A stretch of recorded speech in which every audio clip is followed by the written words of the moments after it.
अम्मा बाद।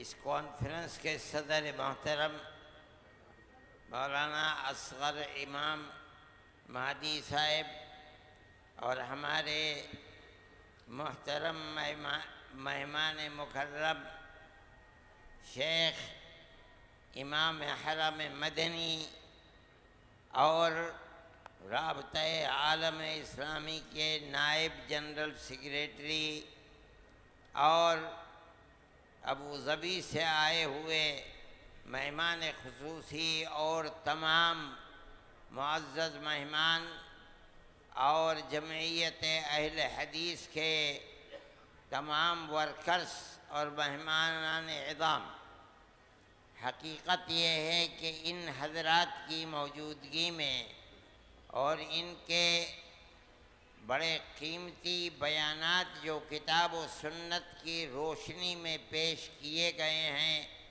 मुझ जैसे बेइल्म कम इल्म छोटे से आदमी का यहाँ पेश करने का मौका नहीं था।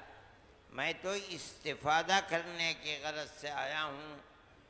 इस मौके पर मेरा कुछ कहना मुनासिब नहीं था, लेकिन मैंने मौलाना से अर्ज़ मारूज़ की, मौलाना नहीं माने। आपके सामने जिस मौजू को इन्होंने पेश किया है, हिंदुस्तान जैसे मुल्क में जिसमें मज़हबी अक़लियतें बेशुमार हैं, वहाँ इन अक़लियतों के सिलसिले में इस मौजू की बड़ी अहमियत है। दूसरे मुल्कों के अंदर शायद इतनी अहमियत न हो। और आप जिस दौर से गुज़र रहे हैं, उलमा इस सिलसिले के अंदर जो कुछ बयान कर रहे हैं, जिस तरह जिद्दोजहद की जा रही है, वो चीज़ें आपके सामने हैं। और ये पैगाम देने के लिए जो मौजू जमइयत अहले हदीस ने बयान किया है और इस इज्तिमा का रखा है, मैं ये समझता हूँ कि क़त्ई नज़र दियानत और मज़ाहिब के आपस में मेल मिलाप और मोहब्बत जो हमारी एक कदीमी तारीख़ है और हम इस मुल्क में 1300-1400 साल से रह रहे हैं, उस तारीख़ को हमें ज़िंदा करना चाहिए। दुनिया की कौमें उस तारीख़ को मिटाना चाहती हैं। हमारा फ़र्ज़ है कि हम अपनी उस कदीमी तारीख़ को ज़िंदा करें। यह हमारा मज़हबी फ़रीज़ा है। हमारा मानना है कि कोई मुल्क तो दूसरी बात है, कोई शहर, कोई ख़ानदान और कोई घर उस वक्त तक नहीं बच सकता खलफशार से जब तक उसके अंदर अमन व अमान नहीं होगा।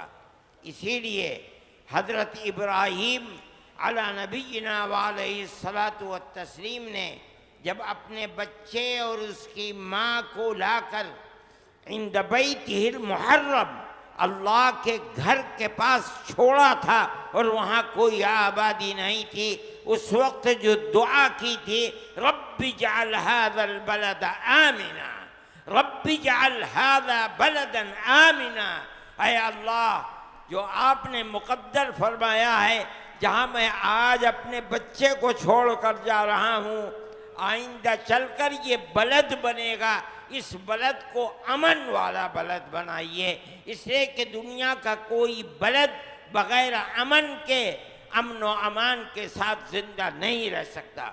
हम इसी पैगाम को हिंदुस्तान के ख़ास तरीक़े पर जिस मुल्क में हम रह रहे हैं, हम हर इंसान तक इस पैगाम को पहुँचाते हैं।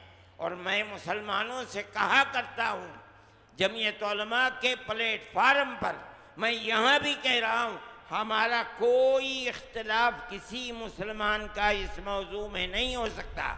हम चाहे अपने घरों में रहें, अपने शहरों में रहें, बाज़ारों में अपनी दुकानों पर रहें या अपने खेतों के अंदर जंगलों में रहें, हमें हर एक इंसान के साथ उसके दुख और सुख में शरीक होने वाला, अमन का पैगाम देने वाला बनना चाहिए। अगर हम नहीं बनेंगे तो इसका मतलब ये है कि इसकी मसूलियत हमारे ऊपर होगी।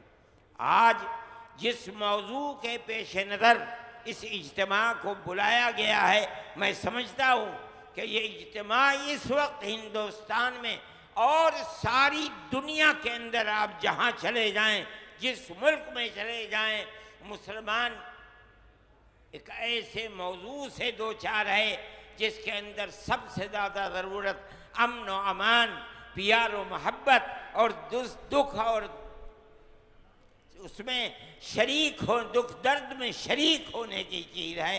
ये मौजू बड़ा पाकीदा मौजू है। जिन हजरात ने शरीक हो करके इस मौजू पर कुरान और हदीस की रोशनी के अंदर पेश किया है, वो बड़ा मुबारक पैगाम है।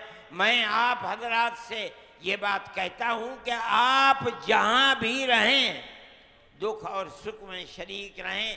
आपको बुलाया जाए न बुलाया जाए, अगर आपके पड़ोस में कोई शादी होती है किसी गैर मुस्लिम के यहाँ, आपको जाना चाहिए, अपने पैगाम मोहब्बत को आम करना चाहिए। हम दुनिया की फ़िरक़ा परस्ती का मुकाबला इसी तरीक़े पर कर सकते हैं। ये हमारा मजहबी फ़रीज़ा है। अल्लाह ताला इस इज्तिमा को कामयाब फरमाए और इसके पैगाम को आम से आम तर फरमाए, ताकि हमारी पुरानी तारीख़ ज़िंदा रह सके और जो लोग नफ़रत का बाज़ार दुनिया के अंदर गर्म किए रहते हैं वो खाइब व खासिर रहें, नाकाम रहें। व आखिर दावाना अनिल हम्दुलिल्लाहि रब्बिल आलमीन।